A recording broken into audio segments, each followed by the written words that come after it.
was 10 when I first heard my mother say it. Dreams don't pay, Eliza. She said it while folding laundry, her voice flat, like she was stating the weather. I was sketching dresses in my math notebook, lines of color weaving through the margins where equations were supposed to be. She didn't even look up. Dreams are for girls who can afford to fail, she added, tucking a towel into a neat stack.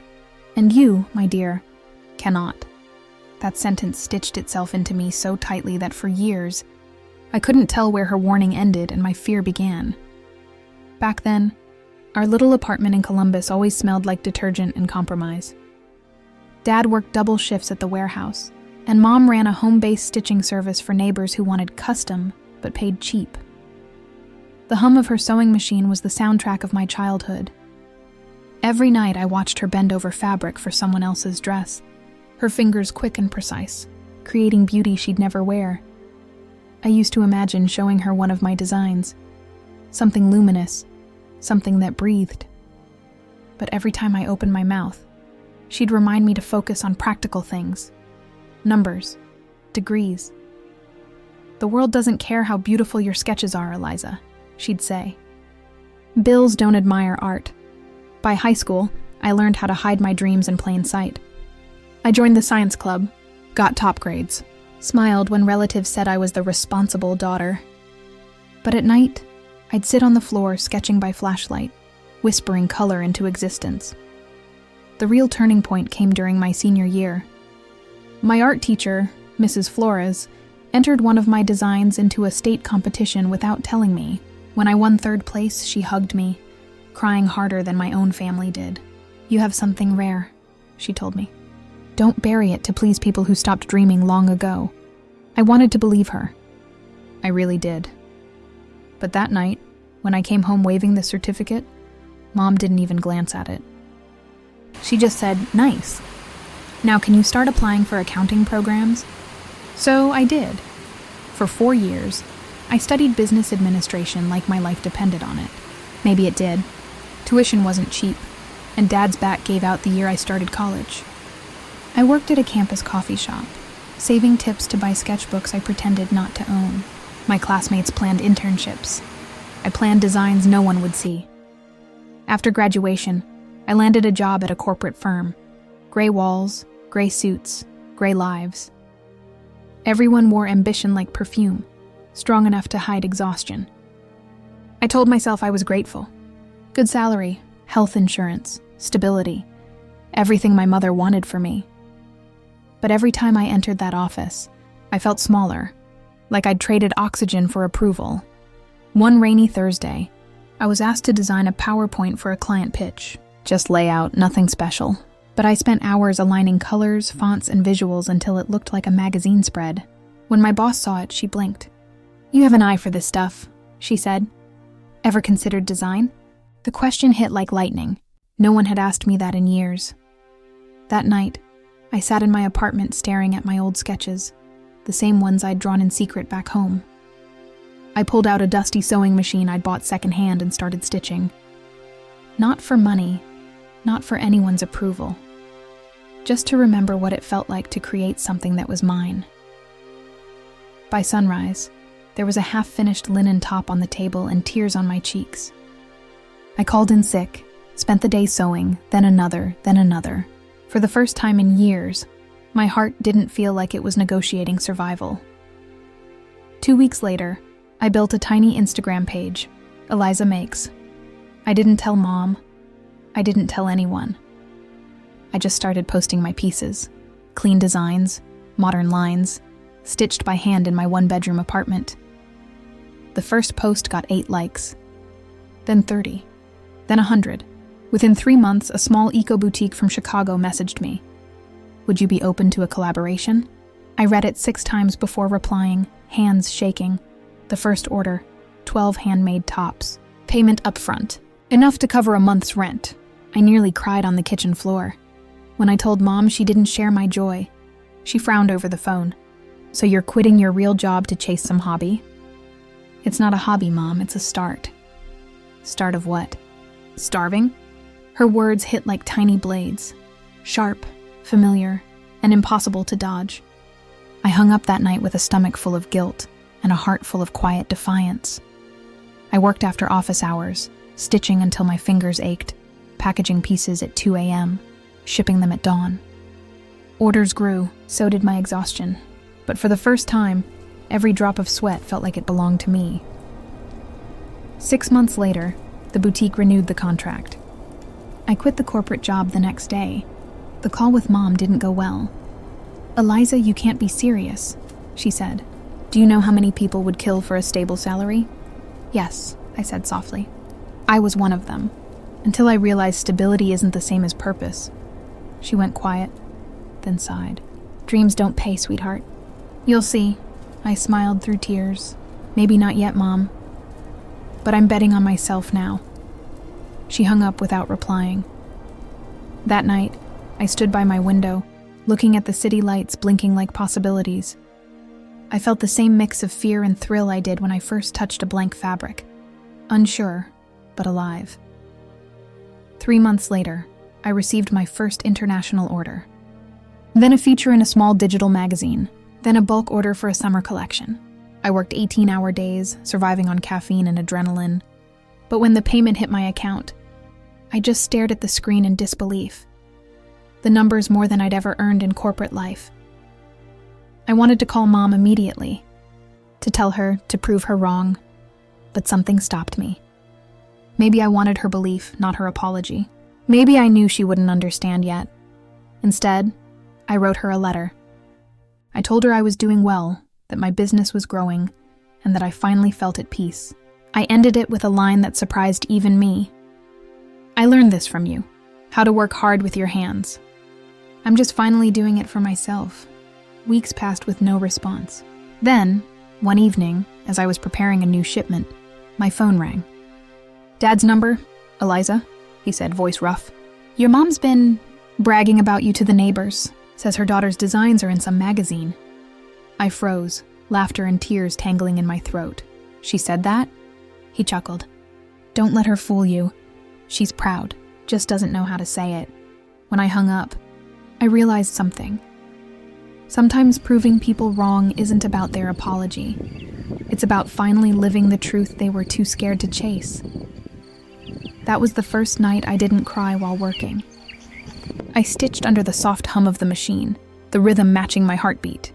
Outside, rain tapped the window like a slow applause. Inside, for the first time, I felt the sound of freedom. A year later, everything looked different, except my hands. They still carried faint calluses, proof that I'd built something from nothing.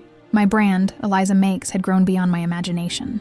We shipped to 6 countries, partnered with 2 eco-retailers, and had a small team working in a sunlit studio I rented downtown. Every corner of that space whispered what my mother once denied me, that dreams, when worked for, do pay. Still, she hadn't said it herself. When I visited home that winter, the air in Columbus was sharp with frost. Mom met me at the door, wiping her hands on her apron like she wasn't expecting me, even though I'd texted twice. "You didn't have to come," she said, eyes darting to the gift bag in my hand. "I wanted to," I replied, stepping into the familiar scent of detergent and simmering soup. It's been a while. The apartment hadn't changed much. Same beige curtains, same hum of her sewing machine in the corner. I set the gift bag on the table. Inside, a cream cardigan made from my new organic line. "I made this," I said. "For you." She took it out carefully, fingertips grazing the fabric. "It's nice," she murmured, inspecting the stitches like a critic, not a mother. "Looks expensive." "It is," I said, half smiling. "A few $100s. Her eyebrows shot up. "For this?" "For the craftsmanship," I said softly. "And for believing art has value." She didn't answer, but she folded it neatly. Just once, the way she used to fold my baby clothes. For her, that was a conversation. At dinner, Dad filled the silence with talk about neighbors and football. Mom served food, listened, said little. When I told them I'd been invited to a fashion event in New York, she finally looked up. "You're still doing all this on your own?" "I have a team now. 5 women, local seamstresses." She hesitated, spoon hovering midair. "You're paying them properly?" "Of course," I said. "They're the backbone of my brand." For a second, I saw something flicker in her eyes. Respect, maybe even admiration, but it vanished before it could settle. "Well," she said quietly, "as long as you're not wasting money." That night, I slept in my childhood room, surrounded by faded posters and the faint smell of fabric starch. Lying there, I realized how much space I'd given her doubt in my life. It used to feel like truth. Now it just felt small. When I left the next morning, she handed me a paper bag of homemade cookies, the kind she used to bake when Dad worked night shifts. "For the road," she said. Her tone was awkward, but her eyes lingered. Maybe that was her way of saying what words couldn't. 3 months later, I found out that the New York event would feature a keynote speaker, someone who built her empire from her mother's kitchen. It hit too close to home to ignore. When my turn came to speak on the panel, I looked out at the sea of faces and said, "I come from a family where dreams were considered a luxury, but sometimes the things we call impractical are what save us." After the event, a journalist approached me for an interview. The next morning, my story was online. From rejection to runway, the woman who stitched her way to success. The headline trended. Orders doubled overnight. My inbox exploded. And then, one message stopped me cold. It was from Mom. She'd shared the article on Facebook. Her caption read, "Proud of my daughter Eliza, who built her dream with her own hands." I reread it 10 times, tears blurring the screen. It wasn't an apology. It wasn't even fully hers. Dad probably helped her post it. But it was something. When I called her, she picked up on the first ring. "You're famous now," she said with forced casualness. "I'm not famous," I laughed. "Just doing what I love." "You always did have stubbornness from your father," she said. "Maybe that's what it takes." For a few seconds, silence hung between us. Soft, unfamiliar silence, not heavy anymore. Then she said, almost in a whisper, "I was scared for you, Eliza. Scared the world would break you the way it broke me." My throat tightened. "It didn't," I said gently. "You made me strong enough that it couldn't." After we hung up, I stood by the studio window, watching the late afternoon light fall across the work tables. My team was laughing, threads and fabrics scattered like confetti. For the first time, I didn't feel like I was proving anything to anyone. I was simply being. Weeks turned into months, and with success came recognition, local TV, podcasts, brand collaborations. But the best moment came quietly one Saturday, when Mom visited the studio for the first time. She ran her hands across the fabric bolts, touching them the way she used to touch her sewing projects. "So this is where it happens," she said softly. "Yeah," I replied. "Everything starts here." She looked around the bright room, at the women sewing, the hum of machines, the rhythm of creation. "They remind me of myself," she said. "Back when I loved making things." "You still can," I offered. "We're launching a mentoring program next month for local women who want to stitch professionally." "You'd be perfect for it," she laughed nervously. "I'm too old for that." "Dreams don't age, Mom," I said. "You taught me that, just not in the way you meant to." Her eyes glistened, but she nodded, pretending to be busy examining thread spools. When she left that evening, she turned back at the door. "Eliza," she said, voice trembling. "You were right. Dreams do pay. Sometimes not in money, but in peace," I smiled. "They pay in both now." She laughed, a sound I hadn't heard in years. And that moment felt bigger than any magazine feature or brand deal. Now, 2 years later, I still think about that sentence she once said. Dreams don't pay. I keep it framed in my office, embroidered in silver thread above my desk. Not as a wound, but as a reminder of how far I've come. Every time I look at it, I remember the nights I stitched through doubt, the mornings I mailed orders with shaking hands, the voice in my head that said, "Prove it to yourself," not to her. And every payday, when I sign salaries for the women working under me, I smile at the irony. The thing she feared would starve me now feeds others. Sometimes I still visit home. We sit together, sewing side by side, not as mother and daughter locked in battle, but as two women finally learning each other's language. She still corrects my stitches sometimes out of habit. I let her. That's our peace treaty. Last week, she handed me an old sketchbook I thought she'd thrown away. My first one, filled with uneven lines and childish designs. "Found it in the attic," she said. "You should keep it. Looks like where everything started." I flipped through the pages, my old drawings still raw with hunger. At the back, she'd written something I'd never seen before.